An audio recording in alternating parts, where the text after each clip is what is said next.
तो आज अपन क्या करेंगे, मानव भूगोल प्रकृति एवं विषय क्षेत्र। सबसे पहले भूगोल भूगोल भूगोल भूगोल भूगोल भूगोल का जनक किसे कहते हैं, इरेटोस्थेनीज को। समझ में आ गया, समझ में आ गया सर। और ज्योग्राफी का मतलब क्या होता है, जियो मतलब पृथ्वी और ग्राफी मतलब वर्णन। तो क्या हो गया, ज्योग्राफी मतलब पृथ्वी का वर्णन। और भौतिक भूगोल और मानव भूगोल में अंतर, जैसे कि ये कोई नदी है, हाँ सर ये नदी है, अगर आप इस नदी के उद्गम संगम या ये नदी किस प्रकार की स्थलाकृति बना रही है इसका अध्ययन करो तो वो आएगा भौतिक भूगोल में। और अगर आप देखो, हाँ अगर आप देखो कि इस नदी के पास कौन सी मानव मानव मानव बस्तियां हैं, मतलब कि किस प्रकार की मानव बस्तियां हैं और इस नदी के पास ही मानव बस्तियां क्यों हैं, तो वो किस में आएगा, मानव भूगोल में। समझ में आ गया, समझ में आ गया। और द्वैतवाद, दो बात मतलब समझाने के लिए क्या कहता हूँ मैं, दो बात। समझ में आ गया, समझ में आ गया। और प्रादेशिक और क्रमबद्ध। प्रादेशिक उपागम में क्या होता है, जैसे कि ये पूरा क्षेत्र है, इसके किसी एक भाग के जलवायु, कृषि, मृदा, सब चीज़ों का क्या करना, अध्ययन करना। और क्रमबद्ध में पूरे क्षेत्र का क्रमबद्ध रूप से अध्ययन करना, जैसे कि कृषि का अध्ययन करते हैं तो पूरे क्षेत्र का एक साथ कृषि का अध्ययन करें। समझ में आ गया, समझ में आ गया।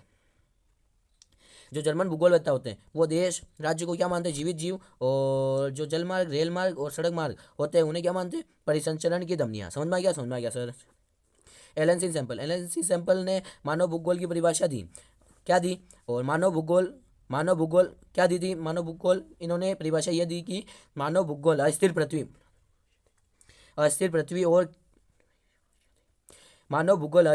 और क्रियाशील मानव के बीच परिवर्तनशील संबंधों का अध्ययन है। ये किसने कहा, एलन सी सैंपल ने। और रेडजेल ने क्या कहा, रेडजेल ने कहा कि मानव भूगोल मानव समाज और धरातल के बीच संबंधों का संश्लेषित अध्ययन है। समझ में आ गया, समझ में आ गया सर। और पाल विडाल डिला ब्लाश इन्होंने क्या कहा, हमारी पृथ्वी को नियंत्रित करने वाले भौतिक नियमों तथा इस पर रहने वाले जीवों के मध्य संबंधों के अधिक अधिक संश्लेषित ज्ञान से उत्पन्न संकल्पना ही मानव भूगोल है। और सबसे पहले कीवर्ड देख लो इनके, अगर एमसीक्यूज आए तो आप यहाँ से सही कर सकते हो। समझ में आ गया, समझ में आ गया। जो रेड जेल है, रेड जेल की परिभाषा में क्या आएगा, संश्लेषित। क्या आएगा, संश्लेषित मतलब कीवर्ड है। अगर आपको परिभाषा दी हुई हो और आपको पूछा हो कि ये किसकी परिभाषा है, आप उसमें देख लो संश्लेषित लिखा हुआ है, केवल संश्लेषित लिखा हुआ है तो रेड जेल की, और संश्लेषित के साथ जीव आ गया या जीवो आ गया तो वो विडाल डिला ब्लाश की हो जाएगी। और सैंपल, एलन सी सैंपल की परिभाषा में परिवर्तनशील या परिवर्तनशीलता मिलेगी। समझ में आ गया, समझ में आ गया। अब आता है पर्यावरणीय निश्चयवाद, मतलब मानव का प्रकृतिकरण। इसमें मानव आदिम होता है, इस मानव के पास टेक्नोलॉजी कम होती है। ये आप डायग्राम देखो,